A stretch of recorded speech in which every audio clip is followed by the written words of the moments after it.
চিরুনির উপরে সূরা ফাতিহা 3 বার পরে ফু দিলে কি হয় জানলে আপনি অবাক হয়ে যাবেন। আমরা কিন্তু অনেকেই চিরুনি ব্যবহার করি, বিশেষ করে মা বোনরা যারা আছে তারা আমরা অনেকেই চিরুনি ব্যবহার করি।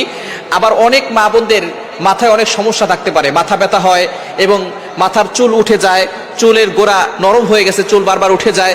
তো এই সূরা ফাতিহার ভিতরে আল্লাহ পাক রব্বুল আলামিন শিফা দিয়েছেন কিভাবে আমল করলে এবং চিরুনির সাথে আমল করে রাখলে আল্লাহ পাক রব্বুল আলামিন আপনাকে অসুস্থতা থেকে সুস্থতার নিয়ামত দিবেন এবং আল্লাহ তাআলা বিপদ আপদ থেকে হেফাজত করবেন, আপনি সুস্থ থাকতে পারবেন।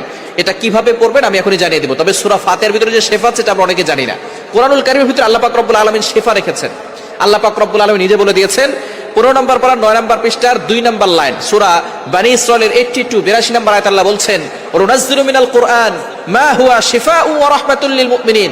আমি আল্লাহ তাআলা মুমিনদের জন্য এই কোরআনটা রহমত হিসেবে শিফা স্বরূপ নাজিল করে দিয়েছি। সুবহানাল্লাহ বিহামদি। সুতরাং কোরআনের ভিতরে শিফা আছে, আর এই সূরা ফাতিহার ভিতরে শিফা আছে। নবী সাল্লাল্লাহু আলাইহি ওয়াসাল্লাম নিজে বলে দিয়েছেন। সূরা ফাতিহাকে বলা হয় আয়াতুশ শিফা, অর্থাৎ শিফার আয়াত। এই সূরা ফাতিহার ভিতরে অনেক শিফা আছে।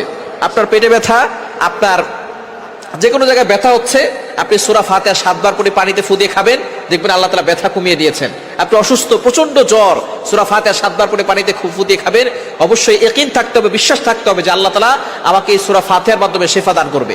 আপনি খাবেন, দেখবেন আল্লাহ তাআলা শিফা দিয়ে দিবেন। সুতরাং ইয়াকিনের সাথে বিশ্বাসের সাথে আমল করবেন।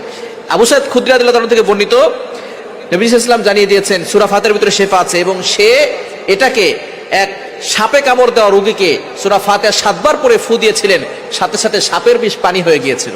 এজন্য সূরা ফাতিহা ইয়াকিনের সাথে আমল করতে হবে।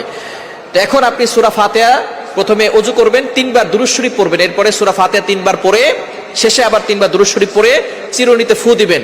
ফু দেওয়ার পরে বিসমিল্লাহ পড়ে মাথা আঁচড়ালে ওই মাথা থেকে চুল পড়বে না, মাথা ব্যথা কমে যাবে এবং মাথার বিভিন্ন রোগ থেকে আল্লাহ পাক রব্বুল আলামিন তাকে হেফাজত করবেন।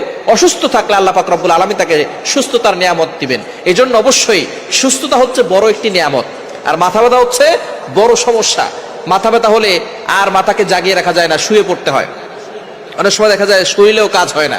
এজন্য অনেক সময় দেখবেন মাথা ব্যথা হয় এবং মাথার বিভিন্ন সমস্যার কারণে চুল পড়ে যায়।